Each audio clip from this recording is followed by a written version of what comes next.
Tom Brady has basically gone out there and said that would rather win than just sort of ride off into the sunset with a team that was kind of close to home for him. Instead, he selects Tampa Bay.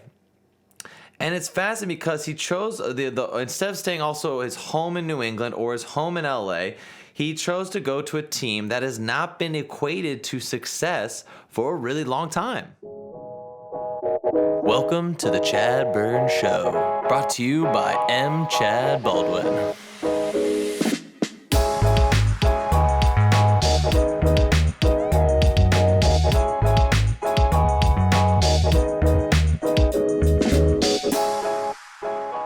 Welcome to the ChadBurn Show. I am your host, M. ChadBurn, and as always, running the behind the scenes, the wonderful, the creative, Julien Renvoise. Say hello to the people, Julien. He's here, folks. We are back. We are still alive. We are surviving the quarantine, the self-isolation. Obviously, Jules and I are self-isolating a distance from each other. He is at least 10 feet behind me, so we are safe. We continue to practice all the good stuff that we should be doing, keeping safe and trying to not spread this virus anymore. But we are trying to continue on this show, do more episodes, continue to talk about the sports news that we can at least report on and are happening, namely a lot of big free agency moves in the NFL and some sad news coming from the Philadelphia Eagles, which we will touch on. A player who was such an important role in our lives for the last 5 years with the Philadelphia Eagles in Malcolm Jenkins. But this show will be kind of broken down to two parts. I wanted to focus on two players today. Two players, highlight both where they're going, the impact of where they're going, the different systems they have set up. And that will be, of course, discussing Tom Brady's blockbuster, amazing, huge news, something that actually was able to allow us to look to the ESPN apps, to look to sports websites, and actually think about sports and think about the season that could happen. And that was with the breaking news that Tom Brady would not be re-signing with the New England Patriots. He would not end his career in New England, but rather take his talents to Tampa Bay and the Buccaneers. So we're going to jump straight into that. Now, it's really fascinating. With the news of Tom Brady selecting the Tampa Bay Buccaneers over the other favorite team that was supposed to get it, the LA Chargers, Tom Brady has basically gone out there and said that he would rather win than just sort of ride off into the sunset with a team that was kind of close to home for him. A team that was in LA. He is a California boy. He has said repeatedly that is, where he connects closer to, that is his home. And there was a lot of speculation that he just wanted to go to LA so he could start putting his roots down, get his family established in one place, and start spreading out to his post-football career, which would most likely be obviously in different media, entertainment, just trying to get going out in LA.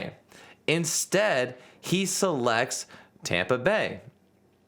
And it's fascinating because he chose instead of staying also his home in New England or his home in LA, he chose to go to a team that has not been equated to success for a really long time. The challenge he has presented himself is absolutely no joke. It kind of excites me at the same time to see Tom Brady at the age of 42 take on this kind of test so late in his career. He did not have the weapons in New England. That was obvious, all right? We had the injured Edelman. We had the on and off again injured Sanu that came later on in the season. He was basically trying to rely on N'Keal Harry, Jacoby Myers, your Sony Michel's, and obviously your James Whites, all right? Those were who were his weapons in that offense, and there wasn't a lot to really go around with. Now, granted, Tom Brady still had a hell of a season last year, throwing over 4,000 yards. He had 24 TD passes. I mean, the guy was still putting in production with players that weren't really getting it done. I mean, if we look back at the stats of obviously some of those players like N'Keal Harry, I mean, he only had 105 yards in 7 games, and Jacoby Myers had 359 yards. So they weren't even close to 500, or as we would see elite wide receivers, the 1,000-yard mark.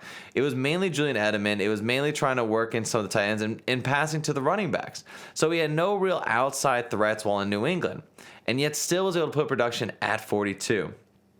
So now he has selected a team with the likes of Chris Godwin, Mike Evans, O.J. Howard, and Cameron Brate at tight end, and a running back duo of Ronald Jones II and Peyton Barber.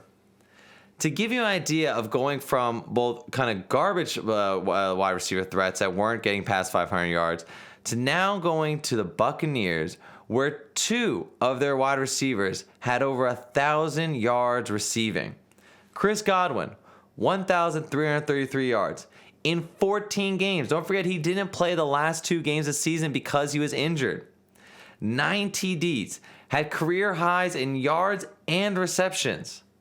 On the other side, Mike Evans, 1,157 yards in just 13 games, because also was getting injured on and off throughout the season with 8 TDs.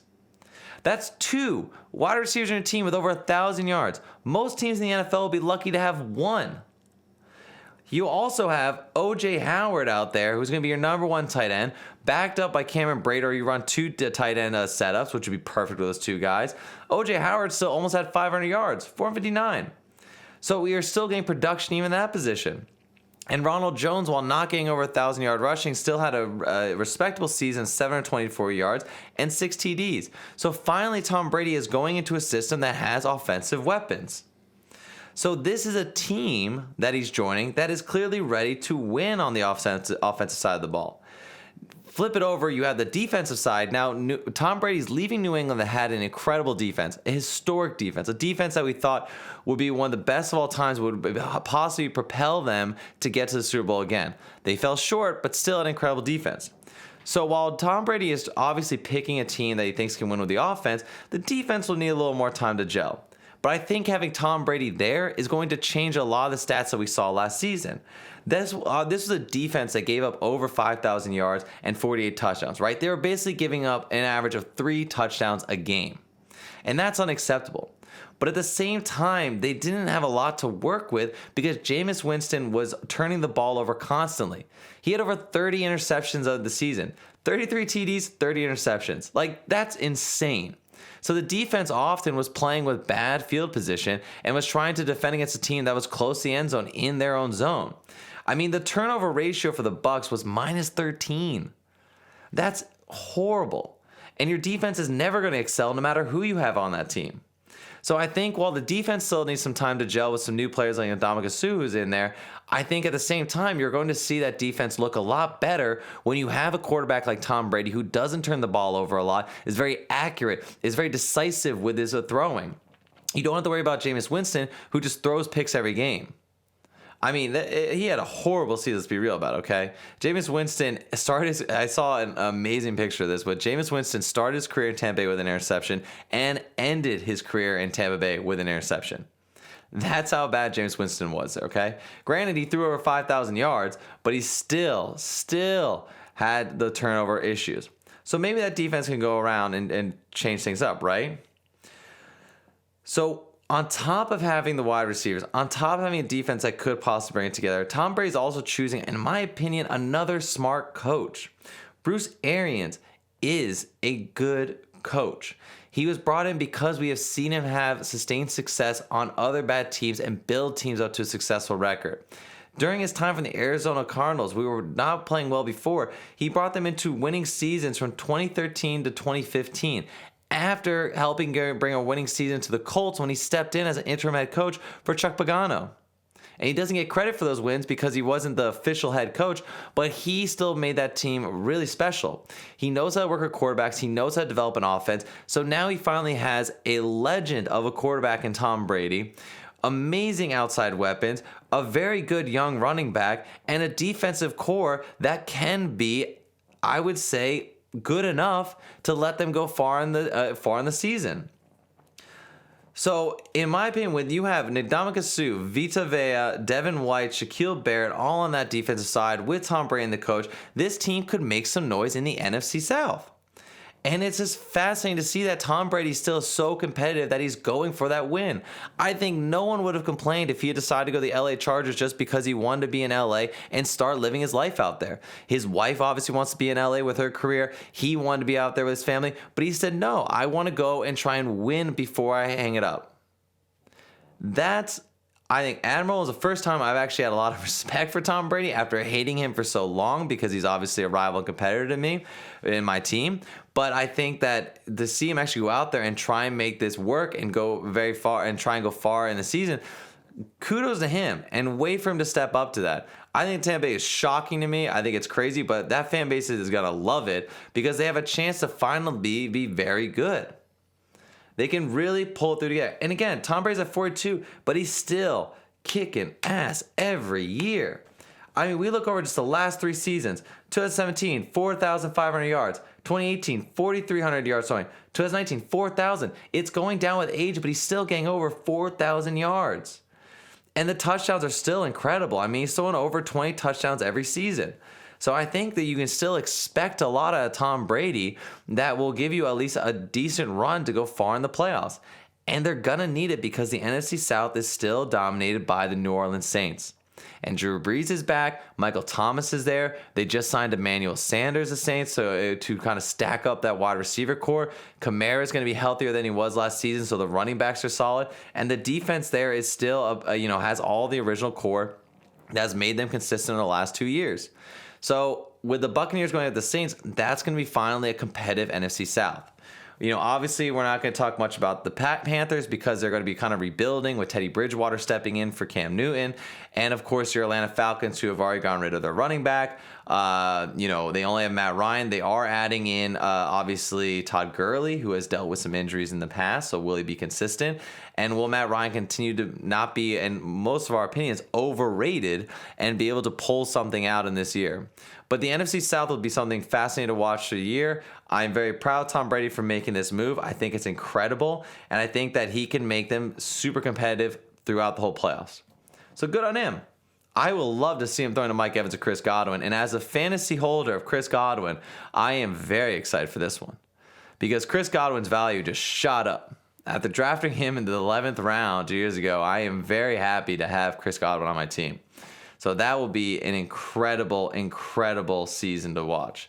And just scares me. Having him in the NFC, obviously I want my Birds to go far, and now you have another competitive team in the whole conference during the playoffs that will make it even tougher. So we'll see. It is very cool to see this all play out. Again, though, can he replicate with Jameis Winston, keep both those wide receivers happy, and Chris Godwin and Mike Evans? He also has Perriman, who's their third wide receiver on that team, who's not bad, who's got speed. I mean, he's got a lot of options. I think Arians is going to get very creative with Tom Brady. I think Tom Brady's almost going to be a coach in itself out there working with Arians. I know you can trust him to, not overpower, but also, control the game properly. So we're gonna see. It's gonna be the battle of the aged quarterbacks and Drew Brees and Tom Brady, who are gonna be finishing off probably their last 2 seasons of their careers, unless something else were to come up. But this is gonna be a really great NFC South and a great run through all the NFC playoffs. So I'm excited for that. That is the big news. It was incredible to finally have something to break the doldrums of this quarantine, to break the doldrums of no sports. We finally had some action. We had some moves around. Free agency was gangbusters with some big names moving around. Obviously, we had Todd Gurley, DeAndre Hopkins getting traded. What were you thinking, Bill O'Brien and the Houston Texans? Why didn't Howie Roseman go after it? But I'm also excited for the Birds, who have brought on Darius Slay, who will be a hell of a cornerback and help out. But on top of bringing in good talent, Howie Roseman continues to do it even to this day with linebackers and trying to get Joku from the Jaguars. The sad news is that the Eagles had to, because of the money he wanted and because of the building for the future, the Eagles and Malcolm Jenkins have mutually parted ways, and Malcolm Jenkins has joined the Saints, gone back to where he started his career, and will no longer be with the Philadelphia Eagles. This is a man who had 682 solo tackles on himself in the safety position. He was both dominant at the line, blitzing, reading on the running back, making tackles on running back, and deep with wide receivers. That was 6th all time amongst all the active players right now. Top 10 of active players, that's the way his solo tackles. He had 2 seasons in the top 10 for fumbles forced because of his physicality, because of his ability to get in there and punch the ball out. We saw it last year with the Eagles, how he came clutch with causing turnovers late in games to help the Eagles win. I mean, and on top of that, it's just he's top 20 for interceptions, return for TDs. He's able to make that happen. And there's just so many memories of big plays, whether it's in the Super Bowl, the hit on Brandon Cooks, his massive big hits over the middle and game in and game out. He was just constantly in there being a leader and running that defense. So I got to say that this one really breaks my heart. Malcolm Jenkins, was the defense was the leader for this defense and the heart of it and the entire team for the last 5 seasons. 5 seasons with the Eagles. When Carson Wentz went down in 2017, it was Malcolm Jenkins who was the vocal leader and rallied the team. We all remember it. We all we got, we all we need. We remember hearing that chant as Eagle fans every week before the games and in the locker room. That was Malcolm, who stood in the face of unsurmountable odds and all the talking heads that shouted that the Eagles could not win with their stars injured. Jenkins said F that noise and believed that they could be a strong team with the next man mentality. He believed that everyone could step up and be important to this team and could fill a void and continue to win. That was 2017. In 2018, when the Eagles were thought to be out of it and were down 19-3 to the Giants, it was Malcolm Jenkins who went up to Schwartz, the defensive core of the Eagles, and told him that they needed to simplify the defense so that they could get the new cornerbacks that are coming in for injured players, the backup CBs, all on the same page. They would eventually go on to win that game, and it started a run in the playoffs. That saw, of course, ending, unfortunately, in the Saints with the drop of Malcolm Jenkins, but still created a run. It also started opening up questions, I believe, on whether Schwartz knew how to adjust his defense. He obviously doesn't. But that was another issue on top of that. But Jenkins was there to correct things and to lead that team when they needed him most. I love that Jenkins has attached so much love to the city of Philadelphia and the fans of the Eagles. He even recently wrote an article in the Players Tribune asking if, Philadelphia, if we could still be friends because he feels such an attachment to him. He understood the passion. He understood what the boos meant. He understood that this fan base demanded only excellence from their team. With season after season of disappointments, the fan base just wanted a team that they could be proud of and call winners. Malcolm Jenkins connected with that desire of the fans and used it to motivate not only himself but the teammates around him. He knew if his teammates could not meet the expectations of the fans, that they could not survive on this team. He pushed and pulled the strings of all the individual players on defense in order to bring together a cohesive family that could achieve things in the city that no one had ever seen before, namely winning a Super Bowl. The brotherly love that was known between the players on that team during the Super Bowl run was infectious for the fans, everyone watching. And it's something that we will never forget as a fan base, nor ever be able to show our greatest appreciation to Malcolm Jenkins for creating that. I only have thanks and love to give to Malcolm Jenkins for everything he did, and will be commiserating the loss of his leadership from our team until the day he either enters the Hall of Fame or his numbers retired in Philadelphia. And that's saying a lot, because a fan of Philadelphia Eagles, having watched the Eagles for a long time, we have had incredible safeties on this team throughout the Eagles' history, namely the iconic Brian Dawkins. And there's almost no way you can follow a player like Dawkins and live up to the lore of his play. You just can't imitate him.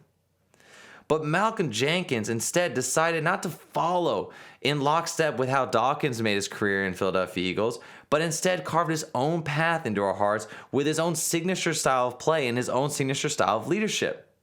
It's going to allow us to look back and fondly remember the different safeties that have been iconic in the Eagles' history. It's not just Dawkins and the people that followed. It's now Dawkins. It's Jenkins. It's the two different styles that we got to experience on that Eagles defense. And it's amazing that we were able and so lucky to have a player like Jenkins somehow replace the incredible spirit and the incredible heart that Dawkins brought to this team. All I have to say is thank you, Malcolm Jenkins. You will be forever missed and forever remembered as an all-time Eagles great. And I want everyone to remember that. He is going to be remembered as an all-time Eagles great. He was here for 5 seasons, and he was important in every one of those seasons to keeping that defense together. And not to mention the leadership off the field, being able to talk about the issues that young African-American men are going through on the streets, the seriousness between the police and it. He created dialogues in Philadelphia between the police and the inner city communities. He was able to kind of structure that gap, to talk with people, to bring more attention to it in the media in ways that were seen more productive than some other players in the league. So I think we have to thank Malcolm Jenkins for so much for what he brought to the city, the swag, the confidence, the I would say the role model he presented to so many people to how to act in society and in the games. So I really have to thank Jenkins for everything there. And there are so many incredible memories of him playing on the field. And I will never be able to forget it. So it's an incredibly sad day for Eagles fans to see a player of his caliber leave. I only wish him the best and hope he can end his season in a strong note back on the Saints where he started it all. We will play him hard, and we are going to play him competitively every time we face him. But I don't think he would expect anything less from the fans. And I also bet if he makes a big hit on an Eagles fan and the fans boo him, he'll love it. Because he knows what it means for us to boo a player, because we see them, we're paying attention to them, and we respect them at the same time. Because little wussy players that we don't see, we don't give them boos because we don't pay attention to them. We pay attention to the big players, the players that make an impact. And we'll be able to do that every time we play them now. And so I hope we give him a huge standing ovation when we first see him again. I hope we give him a big boo when he hits a big player on us or makes a play against our team. And I hope that, he'll respect that and understand what it means to us to have had him for so long in our career, on our team. So I understand what happens. Now we have Jalen Mills. I'll be moved to safety, which I think is actually an incredible move because Jalen Mills is not fast enough to be playing the cornerback position as we've seen throughout the few years. So I think he'll be great with McLeod out back in the safety positions. Darius Slay will come in as the number one cornerback, and the Eagles are going to move forward and continue to be a good team. But I think as a fan base, I hope we have time to, get over this and remember Malcolm for everything he did for this team. So thank you, Jenkins, and, on to the next one. So with that said, I think we're going to close the episode there. I had really fun kind of preparing this information on the two main players. I think as we go through the rest of this quarantine, the rest of the COVID-19 stuff, and there's not more sports information coming out there, we'll start focusing more on player profiles, focusing on their stats, focusing on the impact they've had on the league or their teams. We'll also start looking back on, I think it'd be cool to talk about big Eagles historical moments, 76ers historical moments, the Fog Bowl, the different runs, the NFC Championships under the Andy Reid era, the different games of McNabb, the last Super Bowl of 2004 against the Patriots, and breaking those games down and talking about their importance they were to the franchise and to sports history. So that'll be kind of the theme as we go forward with these different games, these different episodes we're going to have to do without sports happening. And as always, if you have any suggestions, things you'd like us to talk about, things you want us to address, please feel free to reach out to me at my email at chadburn.show@gmail.com. Again, that is chadburn.show@gmail.com. You can also DM me on Instagram at the ChadBurn Show. Again, it's at ChadBurn Show. And, I'll always respond. Be happy to talk about things. We can bring it up in the show. Anything you guys have or want to discuss, we're ready to do it. We have to kind of fill this gap as we're going along, try and survive through this all together. I know this is therapy for me, coming on and talking about it and trying to find different things that, competition and whatnot. So I hope we're always able to bring you a good show. We want to bring you good content. I want to thank you all for listening, as always, to the ChadBurn Show. We greatly appreciate it, and we'll continue to try and bring you great stuff every week. So until next time, have a good evening and good night.